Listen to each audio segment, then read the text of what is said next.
전두환 전 대통령의 손자인 29살 전우원 씨가 이번엔 웹툰을 통해 자신의 가족사를 폭로해 관심을 끌고 있습니다. 전 씨는 지난 4일부터 인스타그램에 AI로 제작한 것으로 추정되는 웹툰을 연재하고 있습니다. 전 씨는 자신을 어린 양 캐릭터 몽글이에 빗댔고 친어머니도 순한 양으로 묘사하지만 할아버지와 할머니, 아버지와 새어머니는 검은 양으로 그렸습니다. 전 씨는 웹툰에서 음식을 안 먹었다는 이유로 화장실에 갇히고 멀미가 나 쉬고 싶다고 말했다가 전두환 전 대통령으로 추정되는 이에 폭행당하기도 합니다.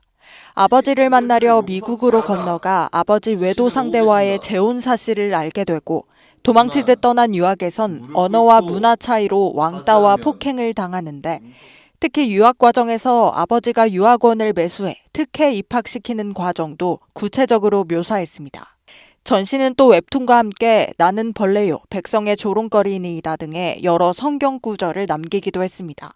연재 초반 열어뒀던 댓글창은 현재는 닫힌 상태입니다. 누리꾼들은 어쩌다가 본인을 양에 대입한 몽글이라는 캐릭터를 생각해냈냐, 진심으로 응원한다, 기도하겠다 등의 다양한 반응을 보였는데 전 씨는 답하지 않았습니다.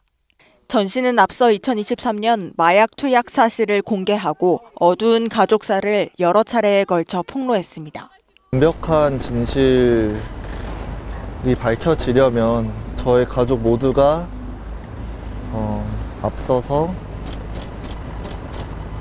모든 죄를 공개를 해야 되는데 현실적으로 그게 쉽지가 않잖아요. 같은 해 광주를 찾아 5.18 민주화운동 피해자와 유족에게 사과의 뜻을 밝히기도 했습니다. KBS 뉴스 이윤재입니다. 광주에서 이틀 밤을 보낸 전우원 씨. 오늘 5.18 피해자를 만나 죄송하다고 무릎을 꿇었습니다. 전 씨는 할아버지 전두환 씨가 5.18 앞에 너무나 큰 죄를 지은 죄인이고 학살자임을 가족의 구성원으로서 인정한다고 말했습니다. 전 씨는 어렸을 때부터 5.18에 대해 여러 차례 물어봤지만 그런 얘기를 할 때마다 전두환 씨 등은 침묵하거나 오히려 전 씨 가족이 피해자라며 시민군을 나쁘게 얘기했다고 털어놨습니다. 그러면서 5.18은 다신 있어서는 안 될 대학살이며 주범은 전두환 씨라고 생각한다고 밝혔습니다. 이에 대해 1980년 5월 27일 전남도청을 지키다 숨진 고 문재학 군의 어머니 김길자 씨는 큰 용기를 내 광주까지 와줘서 감사하고 환영한다고 말했습니다. 5.18 단체 관계자들은 다른 가족들과 당시의 계엄군들도 전 씨처럼 용기를 내야 할 때라며 양심 고백을 촉구했습니다. 전 씨는 시종일관 고개를 숙인 채 5.18 유족의 이야기를 들었고 유족과 포옹하며 눈물을 흘리기도 했습니다. 전 씨는 유족을 만난 뒤 5.18 기념문화센터의 추모관을 방문했습니다.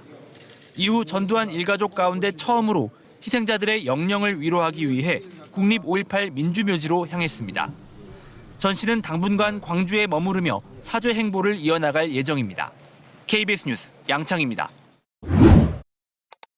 전우원 씨는 자신과 가족들이 출처를 모르는 비자금으로 호화로운 삶을 누려온 죄인이라고 했습니다. 이게 진짜 비자금이 도대체 얼마가 있어야 이런 식으로 살 수가 있는 거지? 를 배우게 됐습니다. 그들이 영위하고 있는 삶이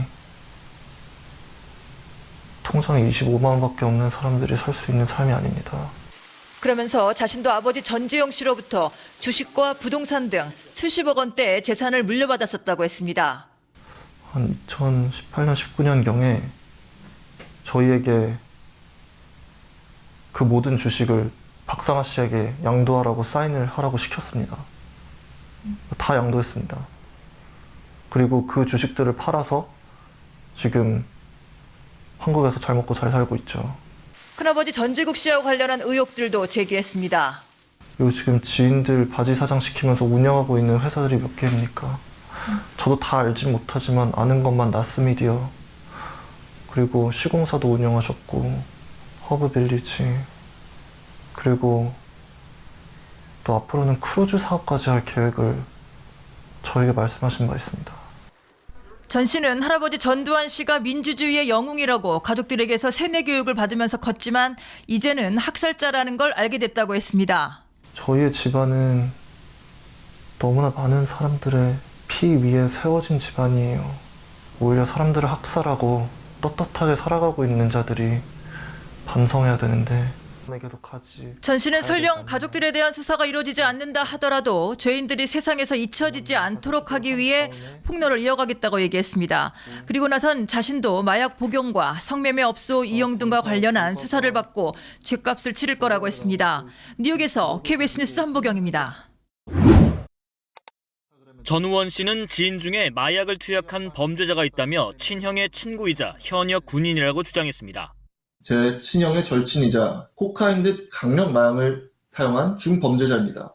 지금 군대에서 복무 중에 있습니다.